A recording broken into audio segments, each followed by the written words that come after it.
Good afternoon, everyone. My name is Hussein Mahadi, and I'm the moderator for today's session. Kindly indicate if you can hear me.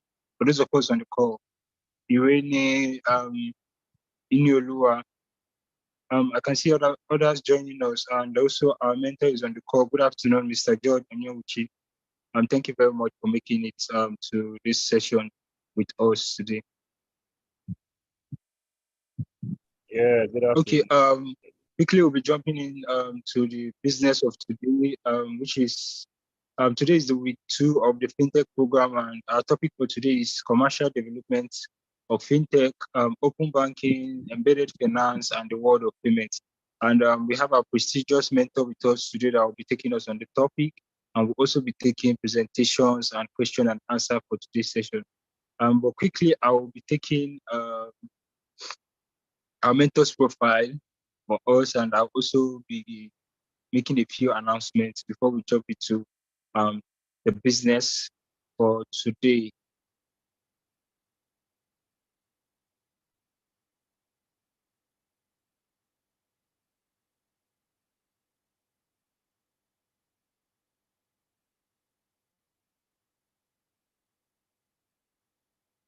So I'll quickly be telling us about the program. JIIPCCMIP internship program is a quarterly program for students and young professionals in Africa. Mentees are afforded the opportunity to access valuable advice, training, network, mentorship, internship, discussion forum, industry updates, and resource materials from experienced mentors. The program seeks to encourage continuous training, development, and evolution in Nigeria, Africa, and around the world. Some of the objectives of the program is to provide easy access, guidance, and training, resource materials for students and young professionals in Africa, to facilitate dialogue among experienced and less experienced practitioners and stakeholders, to transform mentees into mentors and leaders for the next generation, to facilitate further mentorship, internship, scholarship, and job placement for the mentees. Our mentor's profile for today, Mr. George Onyewuchi, is the head of fintech engagements for First Bank at its subsidiaries across Africa and its digital innovation lab, setting up and driving the bank's fintech strategy. He is a link that connects technology, business, and ecosystem partnership. He is at the intersection of product, partnership, and ecosystem building. He has led the tech solutions product development for the SME banking business of a leading commercial bank, and has taken numerous financial and non-financial products from idea to market and growth. He has led digital transformation and the client's engagement process for leading commercial banks, including one of the Nigerian banking industry's first end-to-end account opening for corporate accounts and SME digital lending. His team has won numerous awards for powering growth of SMEs. He also provides advisory for Africa towards developing blockchain infrastructure and building the operating system for Africa's business on the blockchain, and hosts knowledge session on blockchain application to various industries within the African context. Thank you very much for joining us today, Mr. George Onyewuchi. We are so happy to have you here, and we also look forward to learning from you.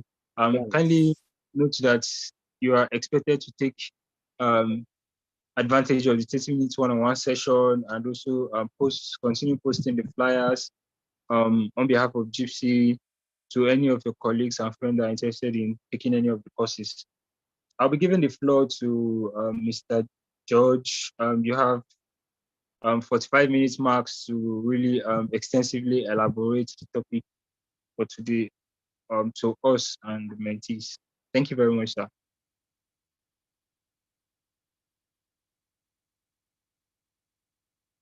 Yeah, thank you. Can you hear me? Am I audible? Yes, sir, you are audible now.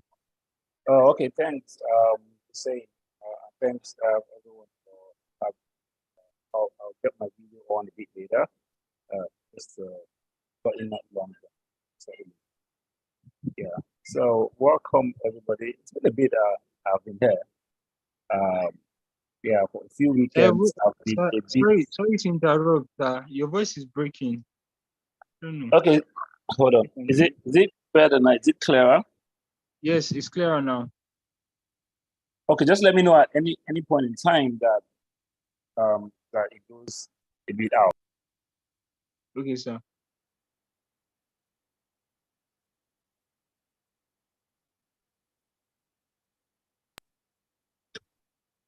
Okay, better now.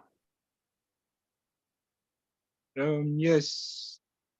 Oh, okay, yeah. I'm going to get my video up a little later. Just trying to get in settling. What do you say, sir? Can you hear me? I mean, for all those here that they mostly all know my face, but for those that don't know my face, I'm going to get my video up a bit later, right? Yeah. So, good afternoon again. The topic is what?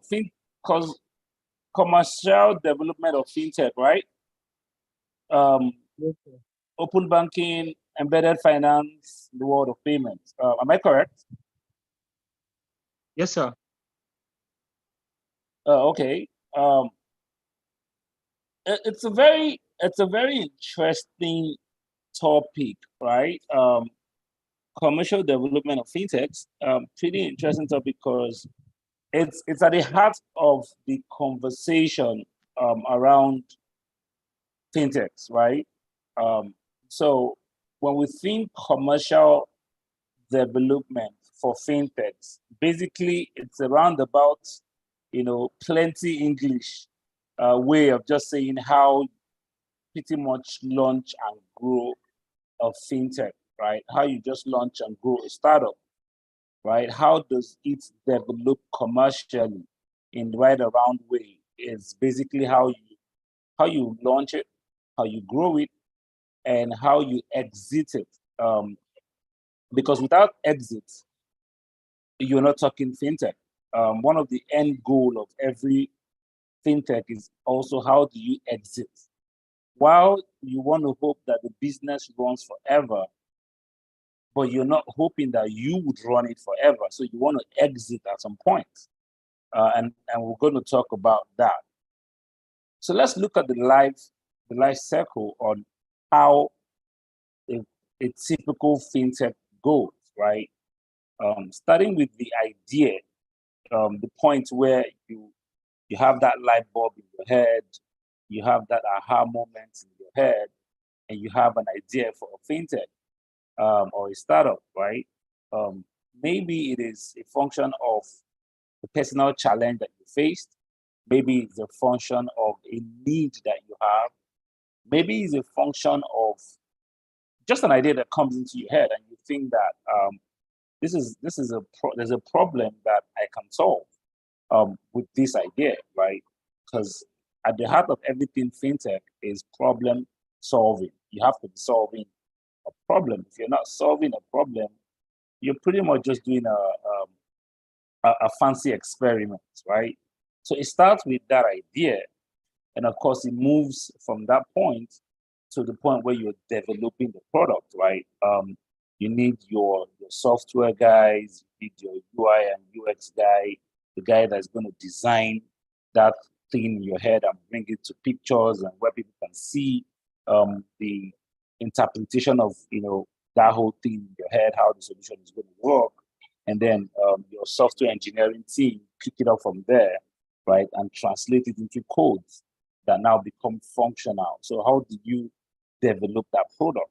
So once you think through that idea and then you want to move to the next stage, you're going to talk about product development, how you develop the product. And of course, now you develop that product, you have to launch it because you don't intend to develop the product for your own personal use, right? You want to put it out there in the marketplace. So when you go from the product development, the next thing is the launch the product, right? The product launch. Then once you put the product out there, you want to acquire customers. So you move from launching the product to pursuing sales or customer acquisition, depending the kind of fintech product that you're launching, right? You're doing customer acquisitions, you're doing sales. And from there, you're talking about product enhancement or growth, right? As you're doing sales, as you're acquiring customers, you're getting feedback from your customers, you're getting feedback from your users. And of course, you're improving or enhancing the product, right? And then you're growing. Then you get to the point where you want to exit, and that is the life cycle. You have to exit. How do you exit that business, or how do you exit the fintech? Is it going to be by acquisition, right? You're hoping that the company acquires your company, the way we had Stripe acquiring Paystack. Are you looking at going to the stock exchange, right? You want to go to do your IPO, what we call the initial public offering, where you go to the stock exchange market, right? So there has to be a plan. How am I looking to exit? Is it going to be through a merger? I'm going to merge with another company, and then we become like one bigger company. So the plan is for every fintech to get to that exit point, right, before it dies off, right? If you don't exit, you're still on that, product enhancement and product growth phase until you exit. Yeah, and that exits, like I said, like the Facebooks of this world, like the Googles of this world, they went to the stock market to raise funds. Like Jumia, when you look at the Nigerian context, the Jumias of this world, they have gone to the stock market, right, to raise money. Right, they exited through the stock market, and then the flutterways of this world are also preparing to go to the stock market. Then we have the Paystacks of this world that was acquired by Stripe. So their own exit was by acquisition. Car 45, for example, was acquired by Gigi. Their own exit was via acquisition. So there has to be a way how you exit that particular fintech. So from the moment of your idea to the moment where you develop the product, to the stage where you launch that product, to the stage where you acquire customers, for that product, or sales for that product, to the point where you start continuously enhancing that product from your customers' feedbacks. And of course, the product is growing, and then it grows to a point where you can now exit, right? And hopefully become a multi-millionaire, right? Yeah. So that's the typical life cycle of a fintech. I mean, outside the ones that die at some point, right? So I mean, some might not get to this point of exit. They might just die. Yeah, they might die at the idea stage. They can go from the idea stage to developing the product and then die afterwards. They can go from developing the product to launching the product and then die afterwards. Some can launch the products, develop the product, launch the product, and then, but they can't acquire enough customers, so they die afterwards. Or some, we even acquire some good set of customers, but they can't keep going for a long time, maybe because of their costs, and then they still die before they exit. So most of the fintechs also shut down, along these different cycles, or these different stages of the cycle. But you want to get to the point where you are exiting, exiting the market.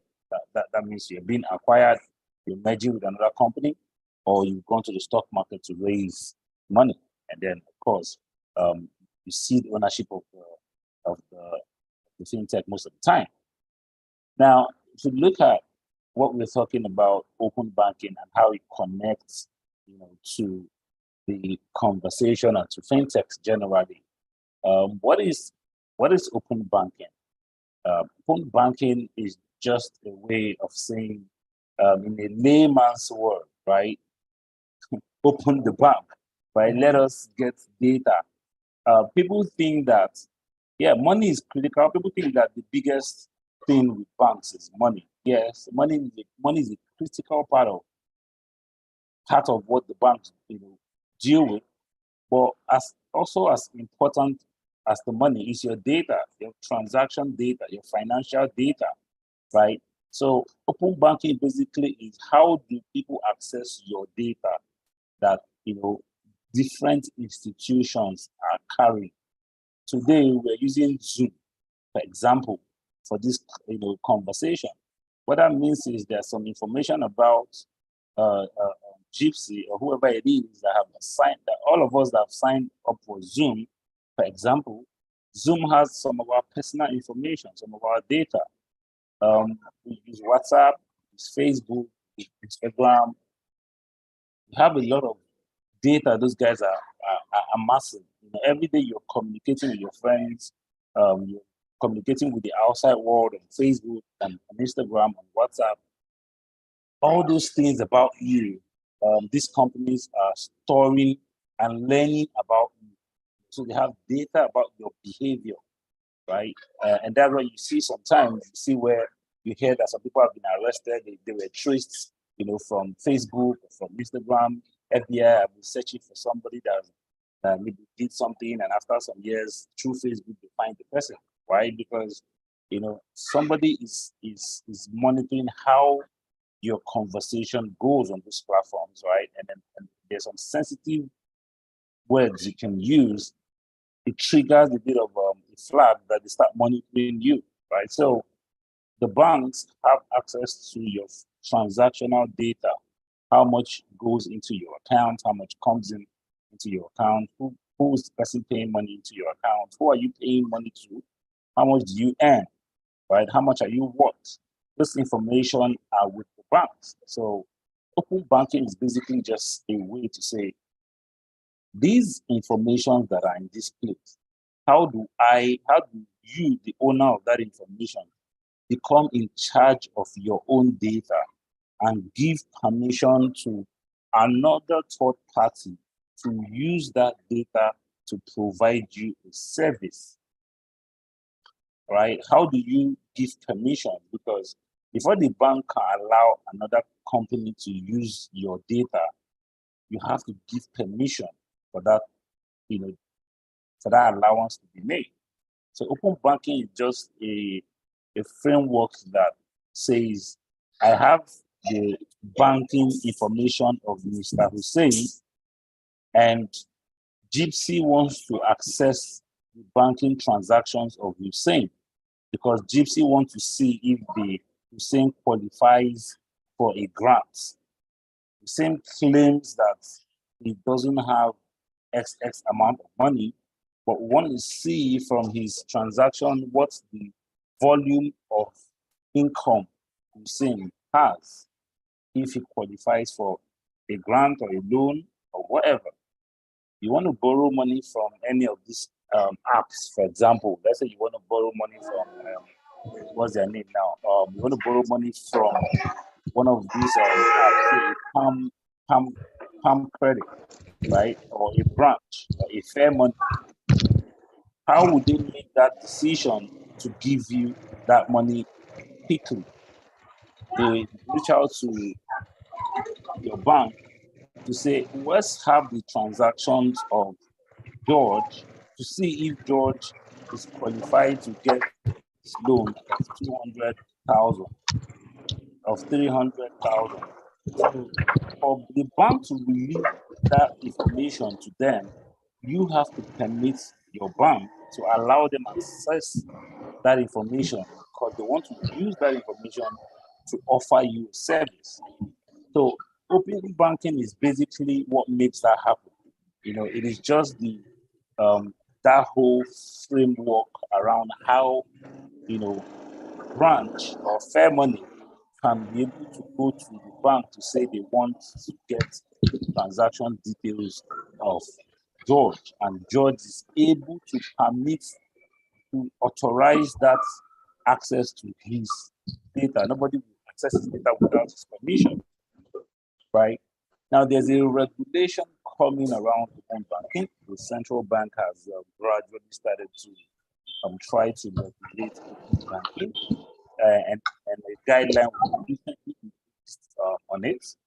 And that guideline is going to be increasingly implemented, and it is fully running the financial space. And what does the guideline really entail? It entails creation of what is called the open banking registry, right? This open banking registry would be like a platform controlled by CBN, where if you want to play in the open banking space, you can create APIs. APIs are basically how you say pipe in layman's language. It's like a pipe. Now, Yes, this sir. pipe is what people can use to take information from one source to another, and it will flow through that pipe. So the registry is going to be a place where I, as a bank, I, as a fintech, can create an API for people to access information of my users there. So if, for example, JIIPC creates an API for open banking, JIIPC will go and try to register on that open banking registry to say, I have APIs of students that are mentees in our program, and we can be able to give information on how these particular persons, how they react to different kinds of information or whatever education or study pattern, whatever it is they want to create the API for. Or you can say any institution or any school that want to access, the information of the guys that have used our service, our mentoring platform, they can do it through this pipe, which is the API. And you have to go to the open banking registry to get it. Because I have gone to the open banking registry to put it in there. So you, as the API provider, create your API and submit it to the registry, right? The person that wants that information will go to the registry and request that information. But most important is that you, the owner of the data, must give permission before that request is granted. For that request the other guy made for that information is granted, there must be a way where the owners of that data must give permission for them to access this information in those platforms, right? So what that means is there is strong focus on data privacy and data protection, because the danger, and that is the biggest challenge of open banking. The biggest challenge of open banking is that because everybody now, start creating, APIs for, getting information on their customers. How do we know that people are not taking customer information without their authorization?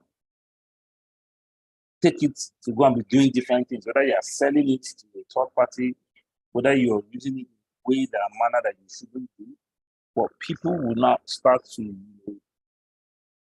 take people's personal information and put it out. So there has to be a way to protect that individual, protect his data, because that data can be of anything, right?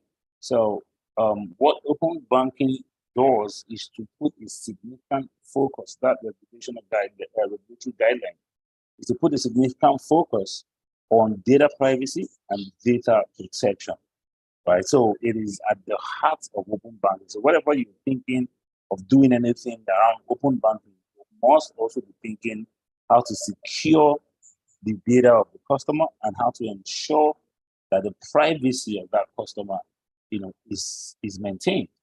And that is why that before you expose that customer's information or that customer's data to a third party, he must give you consent. He must concede to it. Whatever means you want to achieve that now depends on you. But he must give consent before you can share his information to the outside world or to any third party. Yeah, so that is the crux, of open banking. And I mentioned earlier some of the examples we can look at how open banking, is used, right? I want to borrow money from somebody. They need to know whether I have the capacity to repay. What do? They tell you, enter your bank information, right? And then they go to your bank to get your bank statement, right? So when they go to your bank to fetch your bank statement, they use the information from your bank statement, your transaction history, to judge whether you have that money to repay or not, right? And at the moment where they are going to your bank to get that information, and then you get a notification or whatever means from the bank, you authorize your bank to allow them to take your information, then open banking has occurred, right? So that is, what the element of open banking entails. And of course, in commercial, in the commercial development sense, open banking helps fintechs and all institutions to also commercialize. Because remember that when you go to that bank, for example, to say, I am so person, I am um, I am fair money. I want the information of George to decide if I want to give George a loan. Before the bank will release that information, I'm going to pay for that request. So it's going to cost me money, whether it's 100 naira, whether it's 50 naira, whether it's 200 naira, it's going to cost me money to get the information or to get the data of George, right? Even before they now ask George for his consent. When they ask George for his consent, doesn't mean to be given free, just because George has conceded to giving out his data, right? Even when the customer has given that consent, the other guy still has to pay for that data. So open banking also help drive commercialization for fintechs, because not only would they make money from their core product and service, they would also commercialize your data. So you are giving them permission to use your data in a particular way, but they will be making money out of it, right? Now let's look at embedded finance. Embedded finance also in this, in the same sphere of commercializing or commercial development of fintechs. Embedded finance is just you being able to add from the word embed, being able to put inside, to embed financial services into non-traditional financial services. So how do you take something that is not financial services and embed it into a non-traditionally financial service? Somebody is selling his normal regular supermarket, right? Somebody is selling his normal store.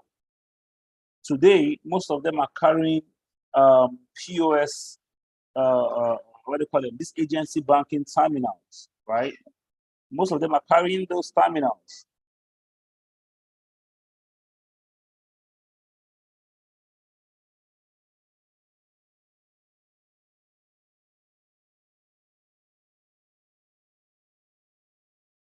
All right, sorry. I have to do it in a second. Hope you can still hear me now. So the store, you saying you can hear me, right? Yes, we can hear you. Okay, very well. So the regular store on the streets today, there are regular stores and supermarkets, right, that are selling normal regular FMCG products, right? But today, a lot of them have started adding financial services to their product line. Now you go to those stores, you no longer just buy your groceries. Now you can withdraw money, you can deposit money and withdraw money into those stores, right? You can now be able to do what we call POS, right? You can do agency banking in those same stores. So they have embedded financial service into their business. They've embedded the ability for you to go and withdraw money, even though they are just a normal regular store. So it is as simple as that. Now, if you come in the fintech world, today, the real use of Instagram is what? Sharing multimedia content. TikTok, sharing multimedia content, right? Using sharing videos, sharing pictures, sharing multimedia content to engage with your audience. That's the original use of TikTok, and that's the original use of Instagram. WhatsApp original use is what? Point-to-point communication, where people can just interact or people can communicate. But today, you can do other financially related things on these platforms. Today, Instagram has become a place where you sell. It has gone from a place where you're just sharing content with your audience to a place that is now a marketplace. WhatsApp has gone from just being a communication tool to a place where people are now selling and payments are being collected. So they have, in different ways, give you the ability to do financial related transactions in their product, in their platform that was not initially built for financial services or financial transactions. So embedded finance is just to say, if I'm not offering a financial product, if I'm offering a regular product, how do I embed finance in it?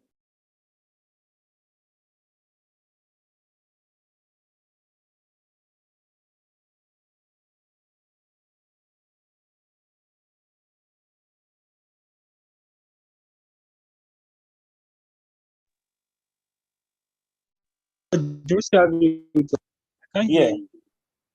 And I yeah, don't know if I'm the only one. yeah. No, I'm there now. So how do you embed those financial services, right, into a non-financial product? So that is what embedded finance is just all about, and that also helps in the commercialization talk on fintechs, because for fintechs um that are not regular. So let me use the words, for fintechs are already financial technology companies, right? For other tech businesses, other tech products that are not fintechs, they are now becoming studio fintechs by embedding financial services in their product. For platforms like education platforms, so let's assume that Gypsy builds as the platform tomorrow, where you can come and take some of these courses online without having, somebody, doing physical classes with you, or somebody doing what do you call it now, classes on Zoom with you. Those things are hosted online on the Gypsy platform. That platform is an educational product, right? But Gypsy can embed financial services on that platform. So Gypsy can decide to say, because you're always on that platform and you're studying, hey guys, you can do this. You can, while you're on Gypsy, you can pay for you can pay for so service. You can also, maybe from there, you can pay for your IELTS. You can pay for you can do what do you call it now, BTA for guys going for school. You can process foreign education through that platform. Now they can start to introduce different services that are not just their own core primary service.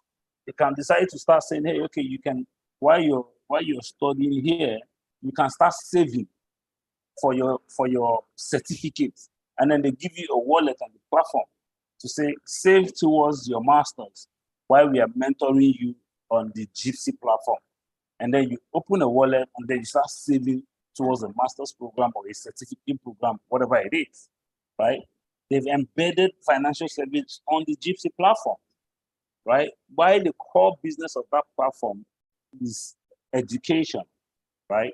They are coming on the platform for educational purpose, but they've embedded a financial product to say save money, for so program, or for your master's program, or for your certificate program, or study abroad program, and then you start saving money on that Gypsy platform.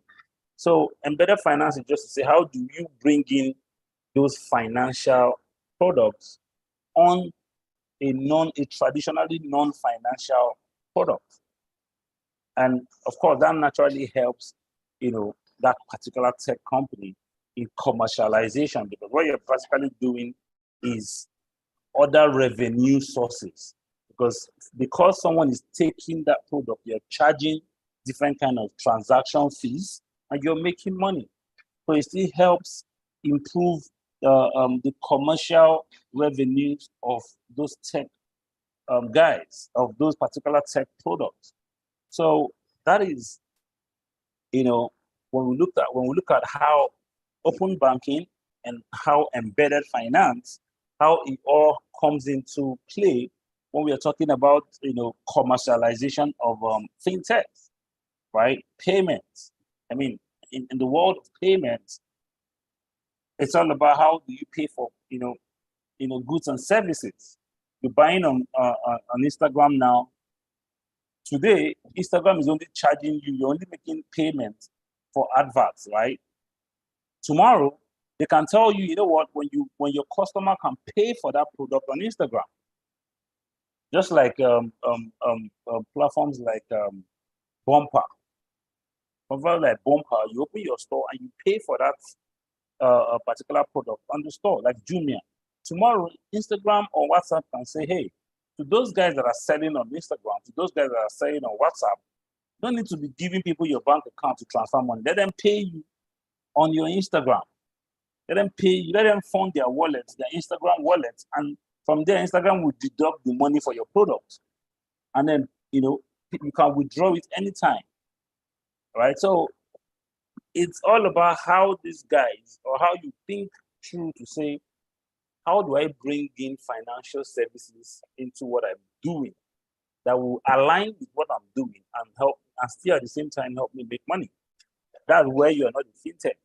But when you're a fintech, then more open banking speaks more to you to say, this data that I have, do I need to expose it? Or is this something that is strategically important to expose it to other people so that people can pay for it and I make more money while serving my customers? Or you are the fintech that wants to actually even go and acquire that data, want to take that data from somebody else so that you can use the information you get from that data to provide services to your customer. So those are basically what these concepts are about and how they relate to the commercial side of fintech, right? So it is now for us to say, if you're thinking of a fintech idea, or you already have like a fintech, something running, where do you find yourself here? Do you find a need for what open banking brings about, to get data for somebody else so that you can use it to provide services for your customer? Or are you in the position where you already have data because of your service, so you want to create an API for other people to come and use that data and provide services to your customer, but they are going to pay for using that data? Or are you in a business that is not a normal fintech? And then you're asking yourself, so how do I bring in some form of payments into my business so that people that are coming here for, for X, they can also have the opportunity to pay for things or pay for Y, and I'm still making money from both sides, right? So it is to just think about the reality of the particular idea or the particular fintech you have or the particular business generally you have, and then start to figure out, how these things relate to you. But it is very important that we don't get too focused about open banking, about embedded finance, but focus on the core idea, the core product we want to develop, the core solution we want to use to solve whatever problem it is we want to solve. These other two will happen naturally once you're already in the game, right? If you're somebody that needs open banking to acquire information to serve your customers, that will happen naturally, right? While you're doing your thing, right? If you're somebody that wants to embed finance, right, in what you're doing, if you're somebody that wants to embed finance in what you're doing, and what you're doing is not a traditional fintech, that opportunity will happen naturally. You will see that, okay, you're already acquiring customers, you have people on the platform, but you want to give them opportunities to pay for for different things so that you can still make money. So while these concepts are very important, it is also very important for us not to too focus on them, but focus on the cause problem you want to solve. Just focus on the core solution that you want to use to solve this problem. If you want to be able to provide a way people can reach you to get legal advice, you want to provide a way people can reach you to help them in their review of their documentation, focus on that core solution that you want to do and the problem you want to solve. These other elements will come to you naturally in the course of the development of your product. By the time you get to the point where you are now on the customer acquisition, you've launched, you're now acquiring customers, you are entering, product enhancements and growth. These other things will come to you naturally. So you shouldn't put too much energy thinking about them when you're still in the idea phase of whatever it is you want to do, whether it's fintech, whether it's legal tech, whether it's any tech at all, right? Let's focus on the problem, focus on the solution. Open banking and embedded finance will come to us naturally.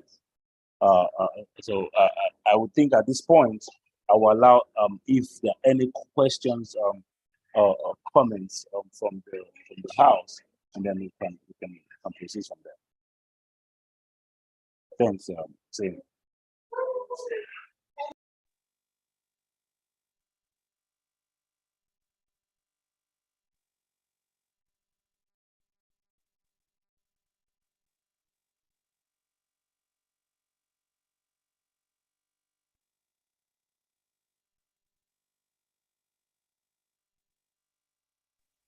Hello. Oseni, we're not hearing. Maybe if you're speaking, I don't know if others are hearing you. Maybe you're muted or something. Can you hear me now? Yeah. Can you hear me now? Yeah. I was using my earpiece. I didn't know it was not talking. So thank you very much, Mr. George, for that very explanatory explanation on that topic, especially when you were talking about embedded finance. I myself, I wanted to ask that question before the session about like what does embedded finance like totally entails. But just listening to you now, the question has already been answered. So I totally understand what embedded finance mean. Now, if I'm sleeping and somebody wakes me up and asks me what does embedded finance mean, I can tell the person exactly what embedded finance means. So I hope each and every one of our mentees get enough of everything you've said. And for those that we are not paying attention, I also encourage that you go back on YouTube to watch some of these sessions. We'll be taking our mentees presentation for 15 minutes. Then afterwards, we'll be taking questions. So presenter for today, I hope you are ready. Sorry, Hussein. I don't know. Can you hear me? Yes, we can hear you. So if the mentor stopped briefly to ask so that we can ask questions before he completes. He had not finished his presentation already. If I get okay, sir. He was okay, just sorry, Mr. George. I thought you are done. Okay. Yeah. He didn't want to just go through the entire presentation without asking questions. So I have a question just to chip in before he comes. Okay, all right. Thank you very much. You can ask your question. Okay. Thank you very much, George, for the explanation. I think this makes a lot of sense. Open banking, we've talked about embedded banking for both of them. I'm particularly interested in embedded banking, which you spoke about, a product or service that anyone is providing, and then you want to embed some financial services into it so that you're able to link up your customers to payments and good. There's a peculiar challenge that has come up for a while now. I've presently been looking for a solution for it, and it has to do with sale of petroleum products.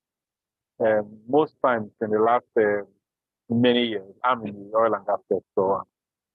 Sale of petroleum product has become something that's always coming my direction. How do I buy crude? How do I sell? But I have a lot of clients overseas and people that we try to connect them with local sales people here. But the issue of trust is a major issue. We don't trust how we do our own transactions here. One, two, the issue of security. If you buy a product and somebody has paid, let's say you're moving it out of Nigerian waters and something can happen and consume it. So I began to nurture the issue nurture the idea of having like a platform, blockchain or something where I can connect foreign buyers direct to Nigerian product owners, and a more transparent process where they can connect one another. How do you think this is possible from your own view? Is it blockchain a solution? Is it embedded finance? Do I create a platform that will connect them directly? What is your suggestion in this kind of case? That's my question. Thank you.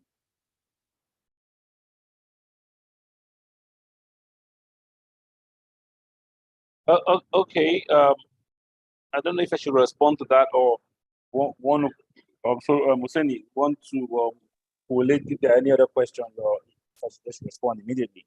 I don't know how you. No, sir. You can respond to that. You can respond to that, sir. While you are responding, I will encourage any other mentee that has live question like this to just raise your hand just use that raise hand on the Zoom option to raise your hand. I will see it here, then I'll call on you to ask your question after Mr. George answer Mr. Gene's question. Okay. Okay. I think Gene. I don't know if I got that right. I hope I didn't bother you. No, fair enough. Okay. So you said when you use the word connect them is slightly ambiguous. So what do you mean connect them? Is it a challenge whereby you want them to meet themselves? And when I mean meet themselves, not physically, you want them to interact. Or you're talking about how they can pay each other, how the Nigerian guys can easily pay your foreign customers, or you're talking about how they can meet themselves to discuss, potential businesses, right? So when you use the word connect, if you don't mind, before I can give like an appropriate response, I would want to understand what you mean by connecting them. Is it connecting them in form of X paying Y, or connecting them in form of X talking to Y? Okay, thank you very much. So ideally, I want to have a multi-level communication platform. So one of the things we observe in this transaction, multiple middlemen, right? I have someone I want to come and buy. I have somebody that I have to connected into another person to another person. So it creates some level of bureaucracy, and if it's $1, the first person said, the next person say $1.50, second person will say $2.50, and all that. So I've already been able to preview to some systems where when you want to start this transaction, there's already spots for buyer side and seller side. But how do we reduce as much as possible this number of middlemen, building transparency into it? So a multi-level platform that can allow people to connect via a secure connection where payments can be made.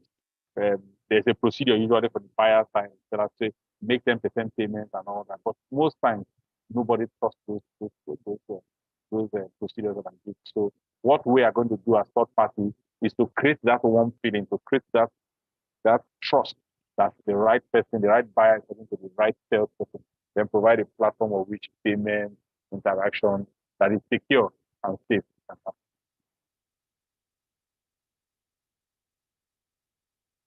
Okay, I get you. Your own current platform or your own current business, what is your core business yourself? Is it to buy crude oil, or buy and sell crude oil? Like, is that your core business, like your own core business? Buying and selling of oil, right? Okay, so this is not a core business for me. Something I just got into in the last 2 months because a lot of requests from both ends were coming in. So I've become a middleman now. I'm looking for a credible solution because we always have glitches at the end of the day. None of those transactions are pulled through because more and more layers of problems are coming through. And I'm getting more concerned that how do I have a successful sale? That's what I'm thinking in this direction. Okay, I get you. These multiple layers that have been created in. You're the middleman that wants to take out the other middleman. Very correct. Very correct. Okay, cool. You see, it's not life is not fair. Right? The middleman, I have to take out. You have to take out other middleman. Yeah, but that's just kidding though. So the thing is this, right? So now you are at that idea phase. Now you've seen a problem. You started to think about how do I solve this problem? Do I create a platform that does this, and that does that? Now the phase that you are in, which is the beginning of the life cycle or the life journey of a fintech, that idea phase is where you need to take your time and flesh out. And taking your time to flesh out that phase will not be questions like, not the question like, what is the ideal sequence of problem I want to solve? Which of this problem is the most pressing of the problem? Is it the problem of people easily bidding for this product? Is it the problem of having the conversations for this product flow very hitch-free?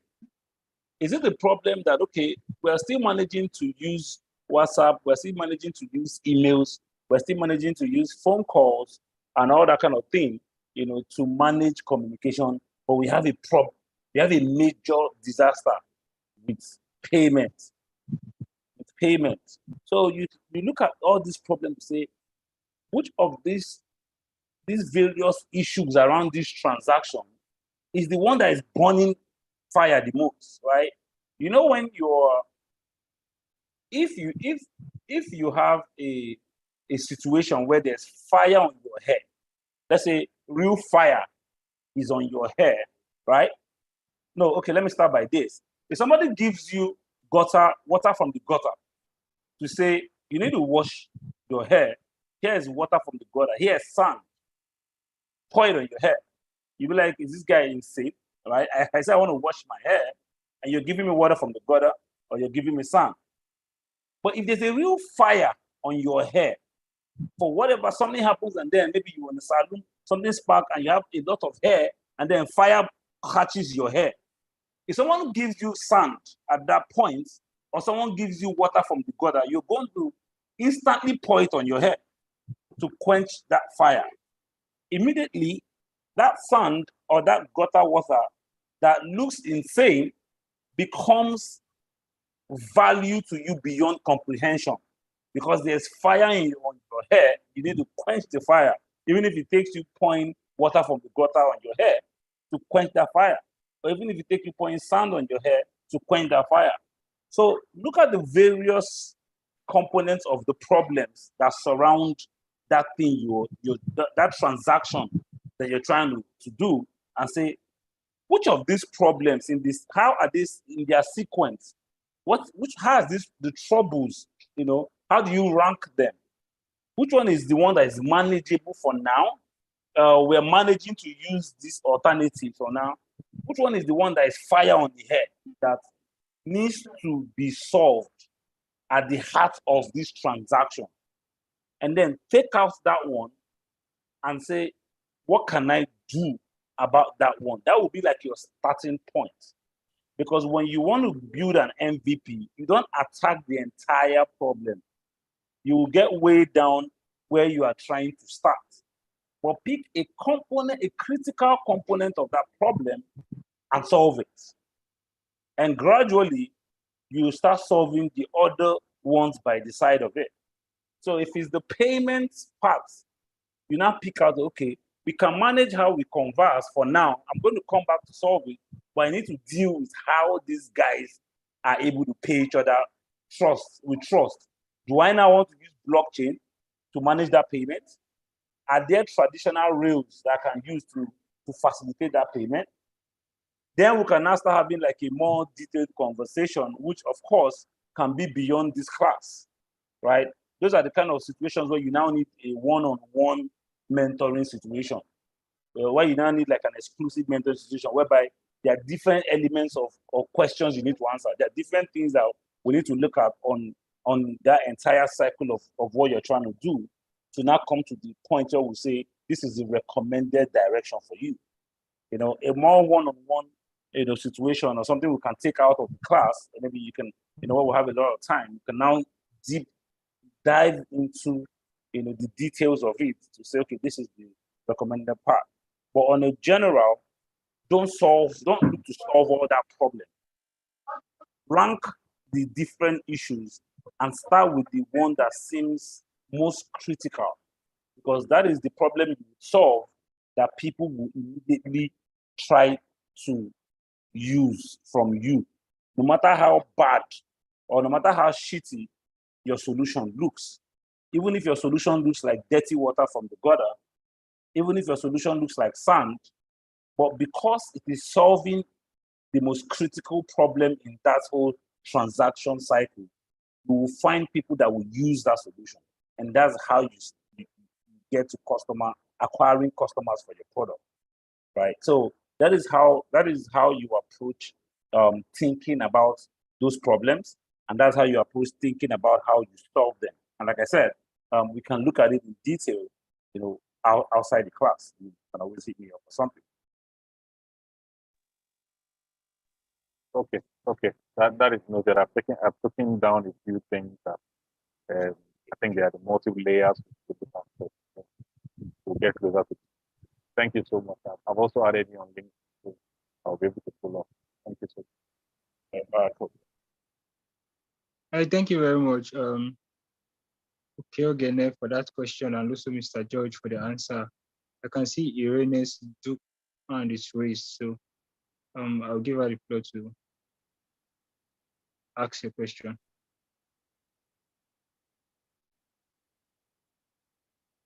Irene Duke, are you Yeah, on the I'm call? here. Yes, I'm on the call. Can you hear me? Yes, we can hear you. Okay. Thank you, Mr. George and Mr. Hussein, for this wonderful session. However, Mr. George, I have a question for you. And the question is bordered on open banking registry. I want to know if open banking registry is kind of a place where a fintech company goes to procure a license to enable them access customer data through the bank. So that's my question. Okay. So the open banking registry, which is part of the guidelines recently released by the CBN on how the framework for open banking, right, in Nigeria, is still at its very nascent stages, right? Sometime during March or so, when CBN released that guideline, one of the elements of that guideline is that it shall maintain an open banking registry for the industry. Now, this open banking registry is not yet running. It is something that the CBN is going to do.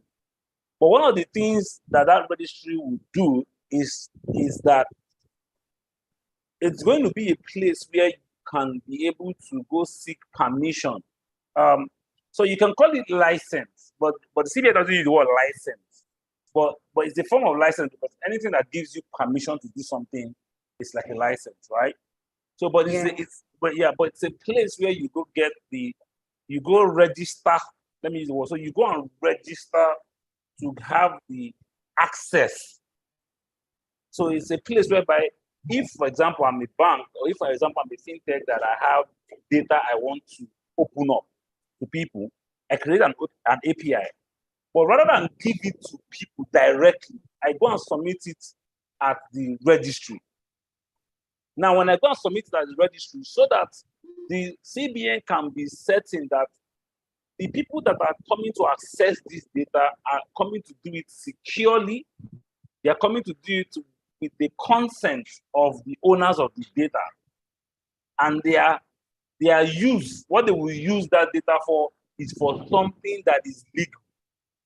So when you are coming to the registry to get access to those data, that API, because it's not the data that they are bringing to the registry, it's the API that is coming to the registry. The data still sits where it is in the at the owners of those data, whether it's banks, whether it's fintechs, whether it's whatever company that owns those data, the data is still there. What they're submitting to the registry is the API. What you are going to use to access their data, the key or the pipe, which you are going to connect your funnel into their data, is what they've given to the registry. You say, okay, if you want to connect your pipe to get water, don't bring this pipe and connect it to our borehole. Their data is like their data bank is like the borehole. Don't connect to the borehole directly to us. We have put a pipe to the registry, and is at the registry, take your own pipe and go and connect to our pipe in the registry. Don't connect your pipe directly to us. So that place where you are going to connect your pipe on the registry, the CBN can monitor how I want to use that water that I want to come and connect, and be sure that I'm using that water for drinking. I'm not using that water to do some other things that are not authorized. Or I am a legal entity that actually needs water. So they will allow my pipe to connect, to this other guy's pipe, rather than me going to the guy direct to connect that pipe. So the registry is just a place where you can use to access. They will grant you that access, to be sure that you're a legally registered business in Nigeria, and then your use, right? Your use of that data, is something that is approved by the CBN, and you are operating in your own industry. You are licensed to what you are doing. Whether you are a transport business, you have the necessary license to do transportation. Whether you are a bakery, you have the necessary license to be a baker. And then you can now come to the registry and say, I need data to serve my bakers or my baking customers. But in your own industry, whatever product you're producing, be a legal entity, and you have the license to do that business in your own industry. That is what we now qualify you to come and register on the registry. Not like as if they are giving you another license. They're just coming to register, but they will ensure that you are a legally operating business with the license to do whatever business you're doing in your own industry. Don't know if that's clear. Yes, sir. I clearly understand what you say. So in essence, you're saying that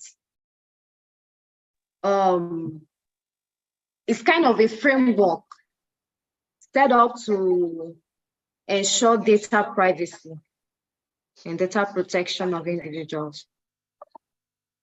Yes, data protection is more of the word, right? Data protection is more of the word.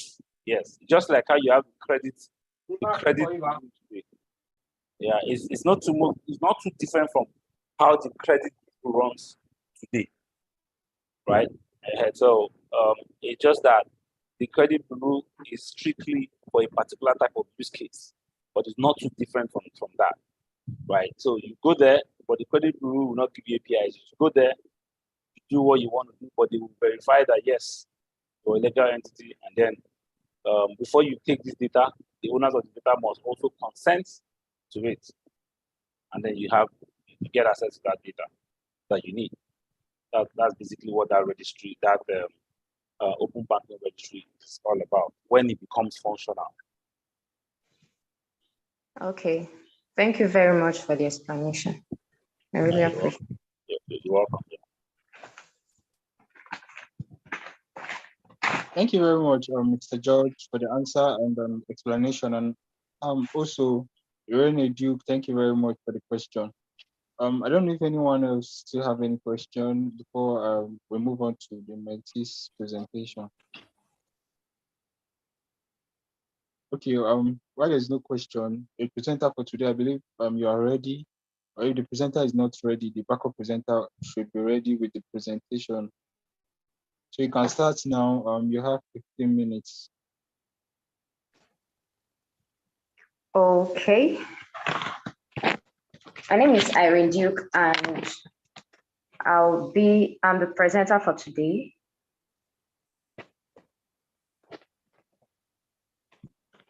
So let me share my screen. Let me share my screen.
Irene, we can't see your screen yet. Yes, I think I'm having difficulty here. Okay, maybe any group member can assist you. Is that a backup presenter?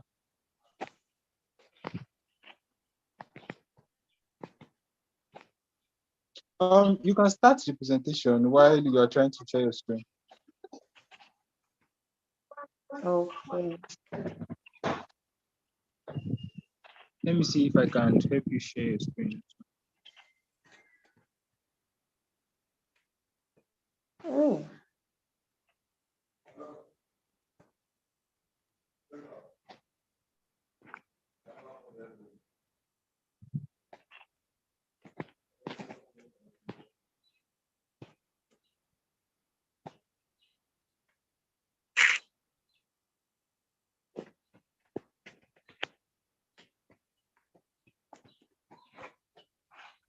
Can you see the slide now on the screen? Oh, okay, yeah, I can.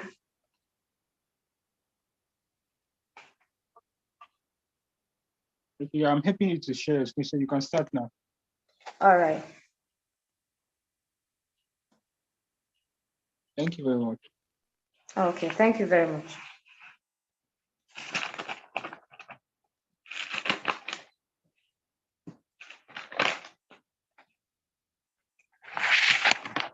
Okay, so the topic for today is commercial development of fintech.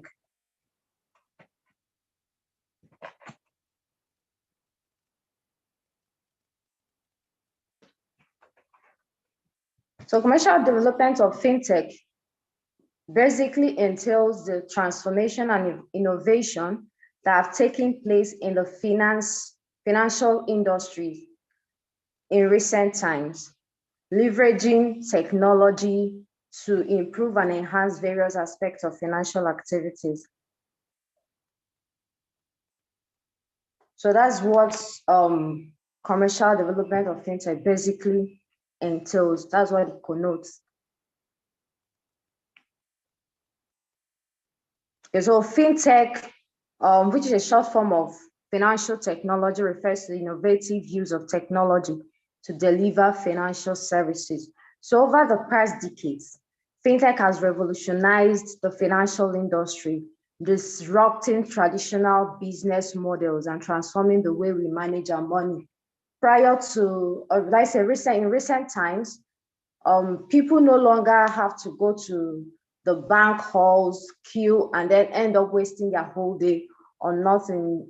maybe to withdraw money or do one or two financial transactions. But recently, fintech has really revolutionized the financial industry. So one can just be in his or her comfort zone and then do a transaction using a fintech company or using his or her mobile app or mobile phones to do the transaction. So according to Accenture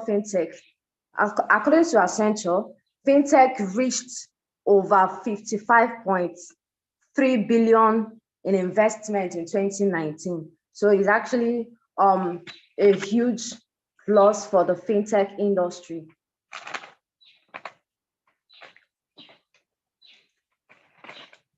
So there are three key areas that are significantly impacting the industry. And these areas include open banking, embedded finance, and the world of payments. So moving on to the next slide.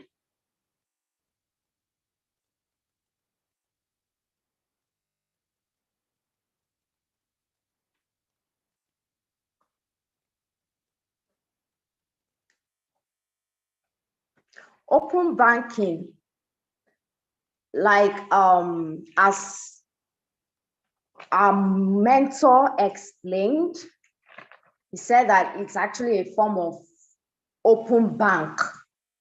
Like one can actually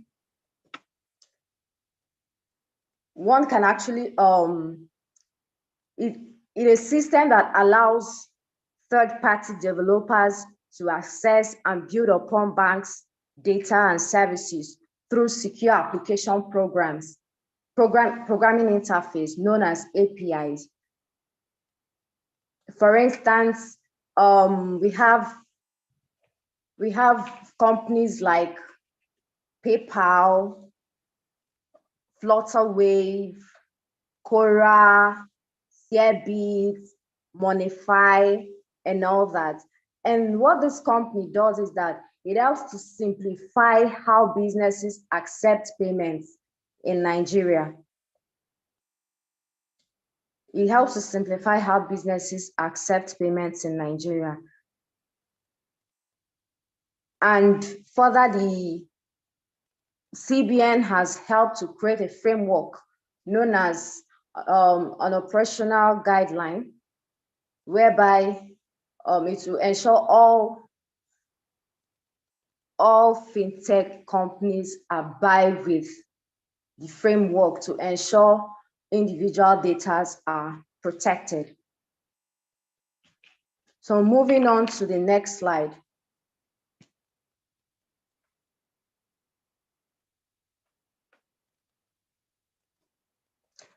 Moving on to the next slide, please. So this open banking has a whole lot of benefits. Like, for example, it fosters competition amongst financial institutions, leading to better products, services, and pricing for customers. It also enables your user customer experience by enabling, it enhances the user customer experience by enabling personalized financial solutions and streamlined account management.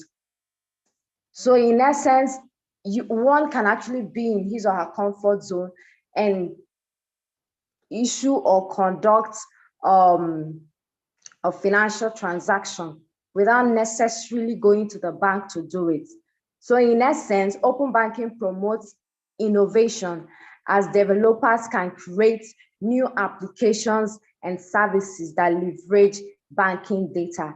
However, it has several challenges. For instance, the customers' data can actually be used for fraudulent activities. So I think that's the area the CBN would have to focus on to ensure that customers' data are secured. So moving on to the next slide, which is embedded finance. So like our mentor mentioned, that embedded finance is just one, being able to embed financial activities into a non-traditional, non-financial service or product. So it refers to the integration of financial services seamlessly into non-financial platforms and experiences. This integration enables consumers to access financial services within the application of platforms to already use regularly. So a notable example is Paystack, Flutterwave. For instance, Flutterwave recently launched a payment product rather, known as tuition. They just launched it a couple of days ago. And this tuition will enable students to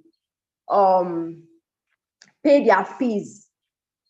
So it's a fast and secure way of paying tuition fees. So it will only take 48 hours for you to process your tuition fees for those of international students. Like if you gain admission into a UK university and you want to process your tuition, it's actually an easiest and a fast and secure way of paying your tuition fees. So I believe that's actually a notable example. And as a second one is, Paystack, a Nigerian fintech company that enables businesses to embed payment functionalities seamlessly into their business or mobile app. So basically, this embedded finance helps businesses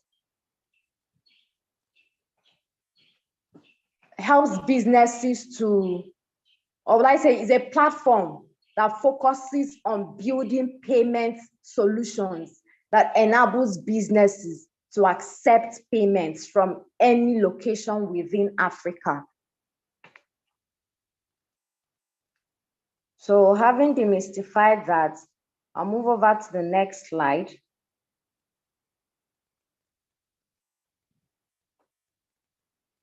So like they said, everything that has advantage must have disadvantage. So one of the benefits of, like I said, advantages of embedded finance is that for businesses is that it provides an additional revenue stream and helps increase customer loyalty. That is to say that fintech companies can generate income and revenues from businesses by way of charges. And secondly, for consumers, it offers convenience and a streamlined experience, eliminating the need to switch between multiple platforms for financial transactions. That is to say, a consumer can just stay in his or her comfort zone and switch onto a mobile app to do a transaction. And then the challenges of the embedded finance is that businesses looking to implement embedded finance solutions need to consider several factors, such as regulatory compliance, data security, and partnerships with financial institutions. So moving to the next slide.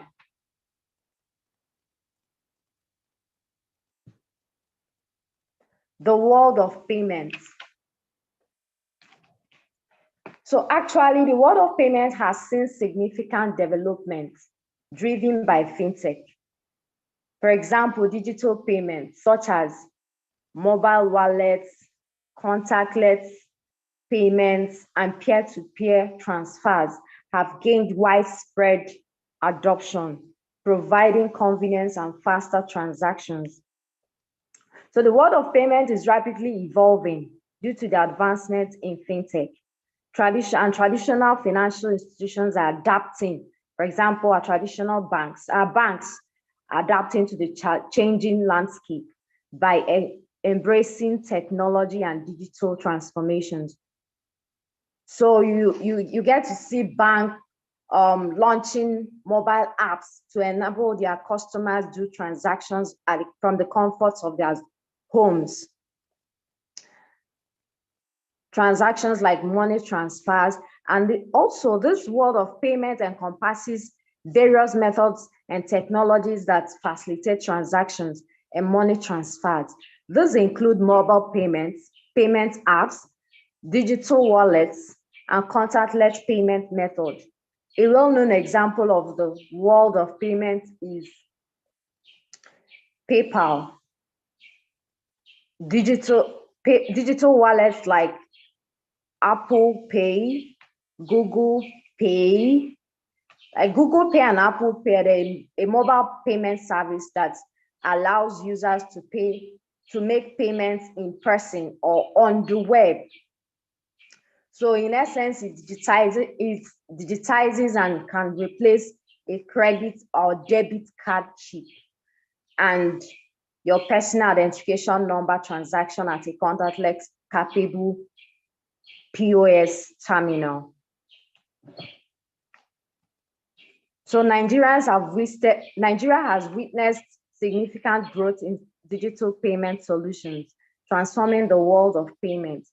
For example, InterSwitch is a leading Nigerian payment processor and fintech company. It provides various payment solutions, including the Quick Teller platform. Quick Teller allows users to make payments for bills, airtime, top-ups, fund transfers, and more. You can easily top up your phone from the comfort of your office or your homes without necessarily going to the bank or use the ATM. So moving on to the next slide.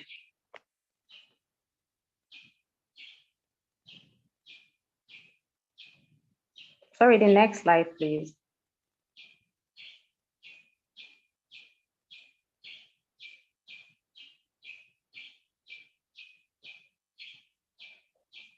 So the commercial development of fintech has several opportunities and challenges. And these opportunities include increased financial inclusion, as fintech solutions can provide access to financial services for underserved populations. That is to say, everyone can do his or her financial transactions using fintech solutions. And then secondly, it has potential to enhance operational efficiency and reduce costs for financial institutions. And then lastly, it improves economic empowerment and growth. For instance, banks can employ tech experts that can help them with running those apps, mobile apps and all that. So, or setting up the mobile apps.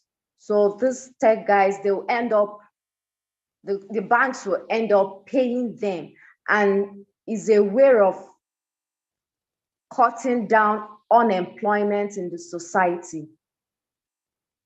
So secondly, the CBN also has to generate revenue for the country by issuing the fintech companies license or permission to be able to access this customer data through their APIs. So before one can be issued the license or be given the permission to access customers' data, such fintech company has to pay a certain amount of money to the CBN. So moving on to the challenges.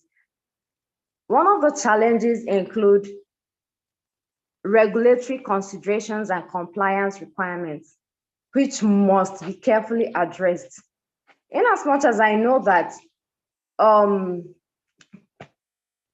fintech companies need to be regulated, because I mean, they are making use of customer data, or rather they are giving access to customer data, and these are sensitive details or sensitive information, and they actually need to be regulated. And whereby they are not regulated, it will really, really wreak havoc to the consumers, or rather the customers. And then secondly, consumer protection and data privacy in a world reading. Okay, I just explained it. So it's more of protecting the consumer so that their data will not be used fraudulently. And then lastly, collaboration among fintech startups, financial institutions, and regulators is highly essential to enable the smooth running of fintech, of financial of the financial industry and activities. Moving on to the next slide.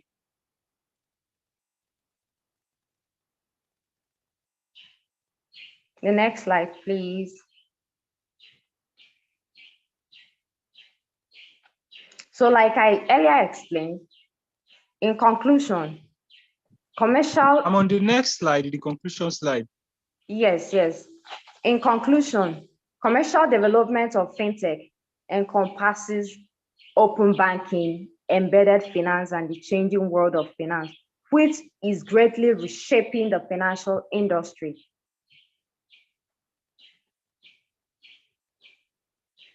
And these developments help in seamless financial transactions in the financial industry. So the opportunities presented by the fintech are substantial, but careful consideration of regulatory and compliance aspects is necessary to enable the smooth running of these fintech companies and to properly protect the individual's data from being used fraudulently. So the next slide are the names of my team members.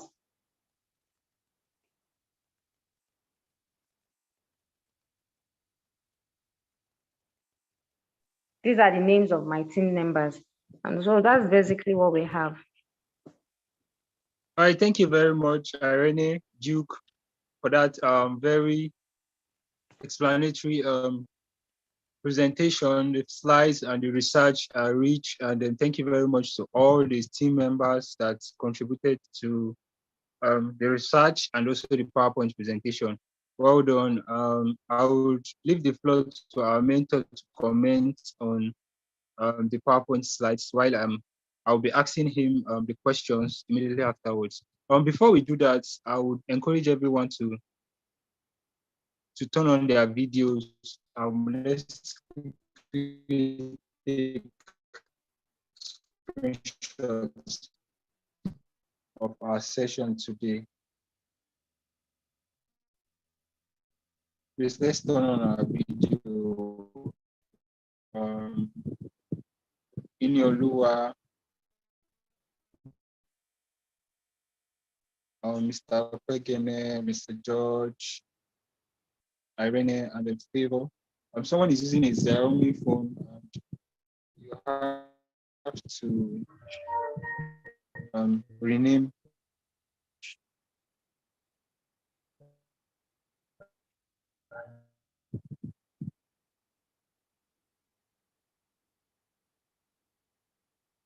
Okay.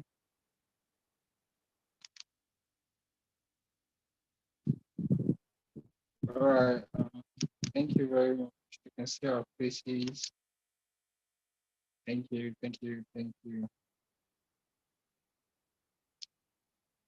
Okay, thank you very much, Mr. George. Once more, it's over to the question and answer session, and I'll be sending in the question immediately inside the chat box and asking them. Sure. I'm sorry. Where I am. All right. with my phone hotspot, so the video drags my data. All right, so Okay, I okay, hope sir. you can hear me very well. Yes, we can hear you, sir. Okay. Just a very quick comment on the presentation. Not much to say. It was a very good presentation. Actually, one of the most detailed I've actually seen on this topic on this program over time. So well done. It was obvious that you took out the time to do a good job on the topic. When I saw being the one that asked the question on open banking registry, when I saw that you are the one taking that presentation, then I wasn't very surprised, right? So it was a good job overall. Yeah, the sequence on how you took your time out to flow, which is always very important in presentation. Carrying people on that journey from trying to give them a sense of what the whole commercial development of fintech is, to some important milestones, a bit of a historical background, and then up to the point where you're talking about details around the open banking, some of the key things around the open banking, embedded finance, and then came to payments generally, and then talked about challenges and opportunities. That goal takes a very high score for me, because one is not just about understanding this thing, but more importantly is how can you make sense of it? And another thing that I'm very particular about is how you localize it, right? And we did that with giving a lot of examples, within the local industry context. So, which is always also very vital for me, so that people can relate to what you're saying when you use local case studies. So, well done. I would say it was a very well. There was some really good time spent to put it together, and it was very obvious that the team spent some time on that. So well done. I think over time, the only thing probably just sprinkled into that presentation is probably just giving a little insight into how some of these activities translate to money, commercial revenue, and fintech. Those open banking activities, those examples that you made, how does it translate to money? Yeah, commercial activity. So you captured the activity, but of course you left it to us to figure out that activity was going to bring money. So what is the actions that will drive revenue? We gave an example of tuition, for example. What is that revenue? What is the commercial sense in bringing out tuition? Are they going to make money from tuition, right? So just show where the revenue from those embedded finance will come from. Embedding finance. Why am I embedding finance? What is the revenue point of me embedding finance? So that's just the only thing you probably could have just added to the case study here. Give us the example, but probably just add where the money. Show me the money. Where's the money in this whole activity, right? Are you doing it for just doing it sake, or they're actually making money from it? Where are they making the money from, right? So, but other than that, it was a very brilliant presentation. So well done to the team.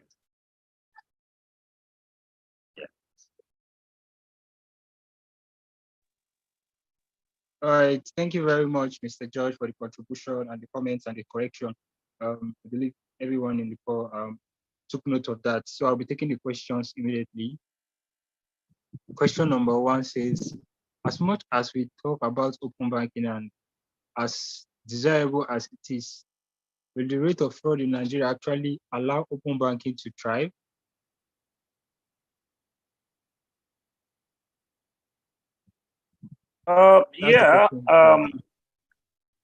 Rate of fraud in Nigeria, It's not peculiar. Every economy, every environment has fraud. Would they allow open banking to thrive? It would be a natural threat, right? But that is why you see the move by the regulators, the CBN, to make sure that they guard it, they regulate it through the open banking registry. That is part of why, they want to ensure that people having access to data are genuine. They are legal entities that have the right to do what they are doing, and the use case, why they need that access to that data has to be clear and permissible. So while fraud, is a major factor to concern when it comes to open banking, because you don't want data getting into the wrong hands. Because if they get into the wrong hands, no telling what they can use the data for. Which is why there's more risk when you are doing open banking by yourself. You're creating your own access to your APIs, and then if you don't have a strict guideline on how people can access that data, if you just open source it, whereby anybody can just come and get, then you potentially have some bad players getting access to the data, right? So why it poses its own challenge, but there is increasingly obvious that with the guidelines that the CBN has put out, there's going to be a very strong regulatory checkmate, to ensure that only the right guys have access to data. Thank you very much for that answer. I'll be taking the next question. How are cryptocurrency and blockchain technologies impacting the world of payments? Like, how are they impacting the world of payments?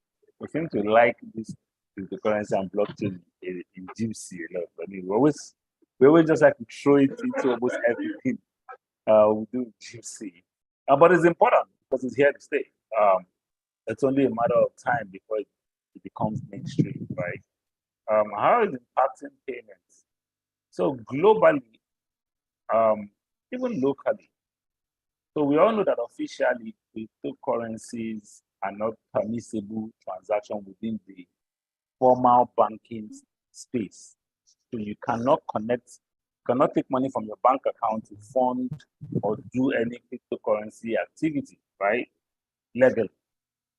But Nigeria is still one of the highest, the second/third highest country when it comes to P2P, peer-to-peer cryptocurrency trading. So what that means is that monies that you probably would have sent through the bank or sent through other traditional means, right, to somebody, some people are using cryptocurrencies to trade or to send it.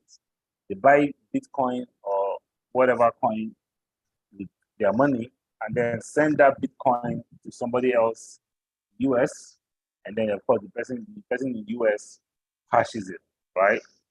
Liquidates it into their currency. Same thing when the person in the US wants to send money down. Some go buy Bitcoins and then send it to the Bitcoin wallet of the person in Nigeria. Then you can trade it and get your money. So while it's quote unquote not permissible to deal with cryptocurrencies, it still has its own impact, because at the moment it has increasingly, especially in the space of personal remittances, is impacting personal remittances significantly every day in the country. But the technology of blockchain is not banned. All right, thank I you know very there's much. a session. Yeah, I know there's a session on blockchain that we're going to Are you done, sir? dive into it. Yeah. Your voice was breaking at the end, so I didn't get. Oh, that. okay. Oh, okay. Can you hear me now? Is it better now? Can you hear me, sir? Very well. Can you hear me? I can hear you very well. Can you hear me?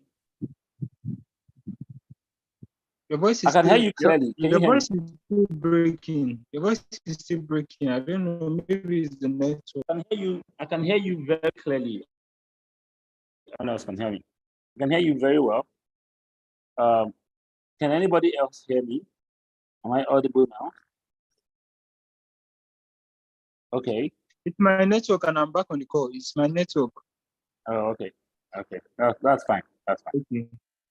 Yeah. All right. I'll take the next question now. Yeah, go ahead.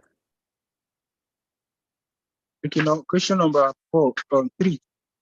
How can companies ensure that embedded finance solutions are secured and protect user data?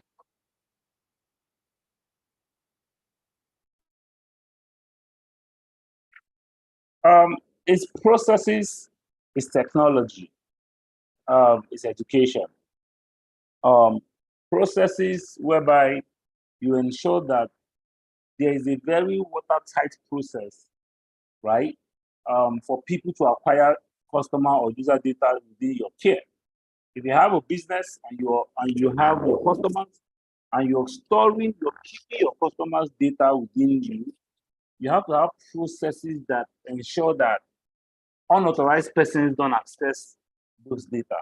So processes, technology, meaning that those data should be secured, with the latest technology as possible, the right infrastructure, right? Those technologies, those data should be set up with the right infrastructure, to be secured with the right infrastructure, technology infrastructure, with the right softwares that can help them send off, other kind of form of defense against cyber attack, or other form of unauthorized access to those data, via technology. And of course, the last one also being personal awareness, because one of the biggest weakness or points of penetration for any company is your own staff, right? People around the company, are they properly aware? Are they educated on how to handle customer data and how to handle, systems that are connected to the company's infrastructure? Because somebody can also access or hack into your database due to a loophole or a weakness in one of your staff. Maybe they've sent a phishing mail to a staff and the staff have opened that mail. And with that mail that the staff has opened, some kind of a virus or Trojan horse has been downloaded into that staff's computer. And from there, they will be accessing, they can break into the data bank of that company. So they have to be personally aware, trained, not to understand how to fend off, potential threats that can lead to breaches in the company's security, right? So it's process, it's technology, it's people, right? People awareness, and those are the 3 things that you can use to ensure data protection in our company.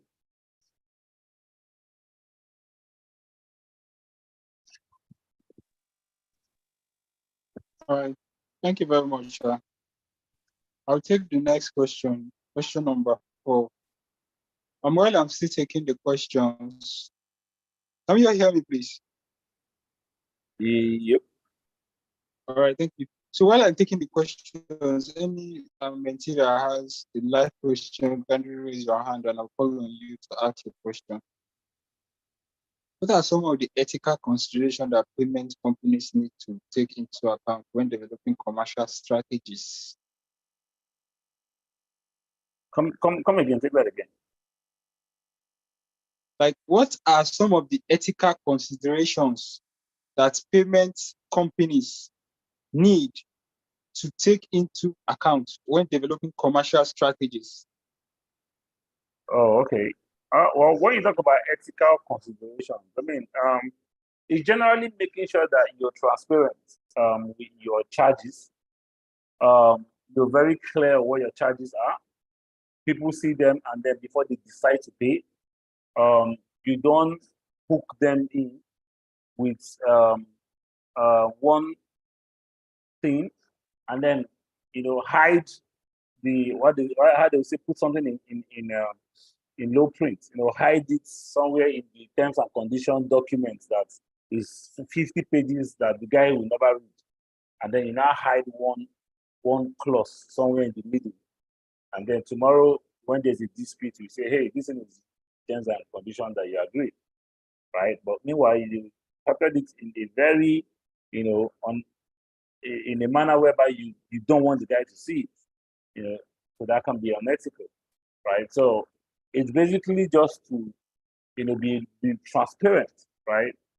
Be open, your customers on issues that directly affect them, right? No form of discriminative pricing, no form of hiding or hidden charges. Everything should be transparent. Everything should be open. And with that, I think you'll be able to solve any ethical questions doing those two right. Those are like the biggest, ethical related issues around when it comes to businesses, right? Transparency, no hidden charges, right? And of course, promise what you can deliver. Don't overpromise. When you know you don't have the capacity, intentionally don't have that capacity to deliver. The whole fake it till you make it has some elements of being not ethical, right? While we're trying to, to grow. Yeah, thank you.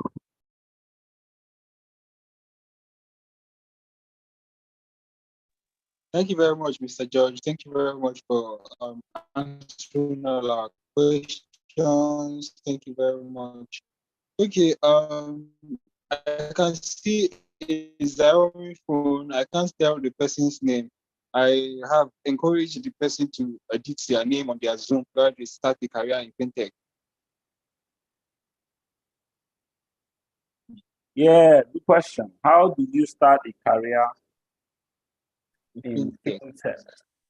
I typically call this part the you and you enterprise, right? How do you take care of you, right? While this is another situation where you can also do a one-on-one, career talk or career guide. If JIIPC was kind of offering like a one-on-one mentoring session, but generally, if you want to, start a career in fintech, especially as an undergraduate, you are in a very unique position, a very unique situation, because now you can already prepare yourself for what is ahead, whereby by the time you get in out of school, you are already set, to conquer that space. Now, being a law person and you're looking at the career in fintech, you first of all ask yourself, what are the various issues and elements that are around that legal space, right? When it comes to fintechs. Now, when you list them, you have things like compliance, where they need to conform to regulatory expectations, the laws, the practices that are guiding their own industry. You talk about things like documents review, because there will be always different kind of agreements, documents, that fintechs enter into different kind of partnership with. They need to be very sure that they understand what they're entering, or the things that they interact with their customer, they are well protected. So on the area of the document review, secretarial related duties, is a very critical area for the fintech. On the area of funding, right?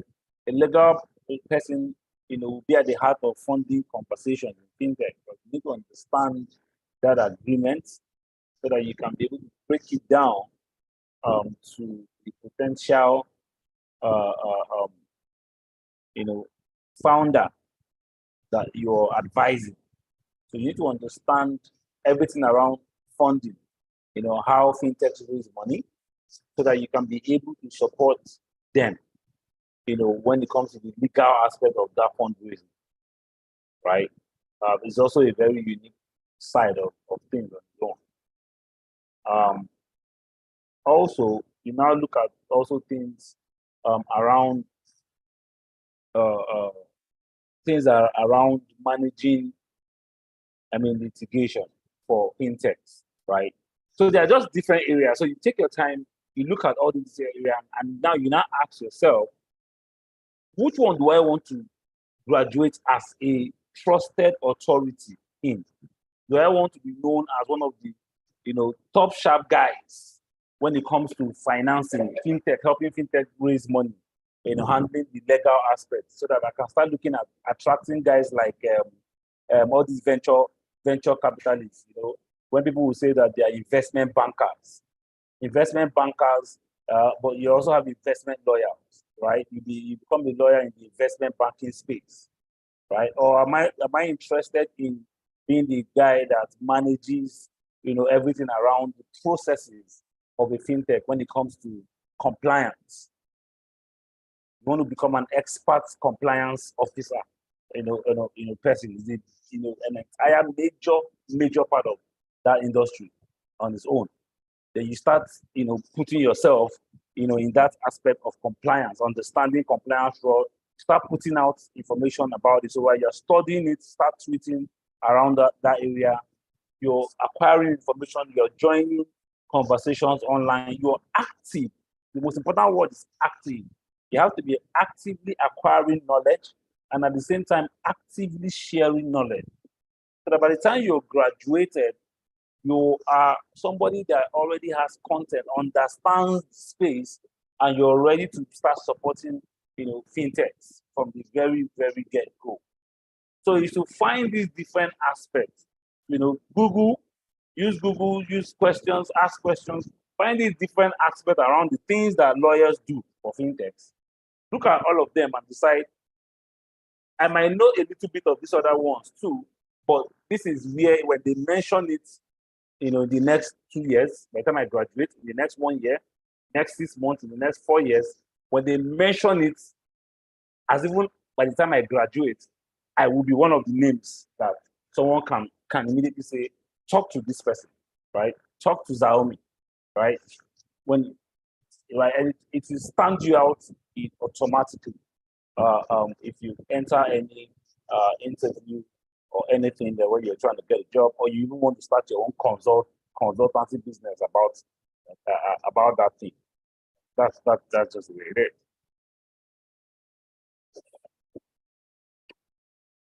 Thank you very much, Mr. George. For that, the mentee that asked that question, and for other mentees that are also having that question in mind, I hope you were with your pen and your paper and you took down all the points Mr. George just gave just now. They are really, really amazing points that personally for me too, I would see how I can use them in my own career. So I'll be taking the last question for Mr. George. Thank you very much once again, Mr. George, for that lovely answer to that question. The last question that was sent earlier was, I'll be taking this question number 5, which is, how do payment companies balance convenience with security when it comes to payment methods?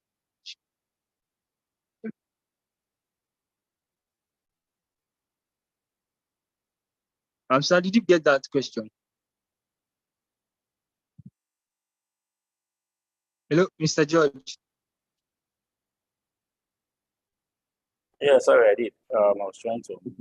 So, yeah, how do payment companies balance convenience with security? That is one of the biggest headaches most, payment companies have to deal with, especially traditional organizations like banks and the rest of them that want to become digitally inclined. It's a very delicate balance whereby you want to balance. I won't just use the word convenience. I will use the word you want to balance customer experience, security, because when you make it extra secure by putting some particular steps, those steps become problem or becomes a hindrance to your customers. So you need to get that balance right to say, what are the ways that we can eliminate a lot of redundancy? How can we, it depends on the peculiarity of your company or your product, but you need to say, first, our security has to be on point. Now, this security, remember, is both technology, is both process. So the technology side, you have to first of all know is the technology side and the process. Sometimes the technology side can be fine, but your process makes it annoying and very difficult for the customer because you want the guy to go and bring this and bring that, bring this document, bring that document, bring this document, come sign this, do this, and it can just be very frustrating. So the process can be both, the security can be process driven, it can be technology driven, it can be people driven. So that balance really depends on which of them, are you struggling with. But security would never or must never be compromised. Customer experience and where confidence is all part of is critical, because if they don't have a good experience, they will not come back, and the whole entire thing you are securing, you'll be securing for yourself. So that's why the delicate balance that every company continue to fight or continue to try to achieve, so that you're able to have security and at the same time also have a great customer experience. So that for whatever reason, right, they would always want to come back and also know that their data is secure. But if their data is not secured, no matter the kind of convenience that you create, no matter the kind of user experience that you create, if there's one security breach, all those things flow into the air and they will come after you. So it's a very delicate balance that everything is balancing. But it is one that you have to be very careful to manage. Okay, thank you. All right, Mr. George, thank you for answering all our questions. Thank you. Personally, for me, the session today is very impactful, like very, very, very impactful. And I encourage everyone to go back on YouTube to watch a recap of this session. And I promise you that you will listen to something that you missed during the session. Thank you very much, Irene Duke, for presenting on behalf of your group and for being available, and also the group leader that organized the group presentation and all. Thank you very much, everyone, and have a lovely weekend. I'll be sending the week 3 questions and also assigning the new group leader on the group. Thank you very much, everyone. Thank you very much once again, Mr. George. We're so happy to have you here today. Yeah, thank you. Yeah, and everybody have a blessed day here. Thanks.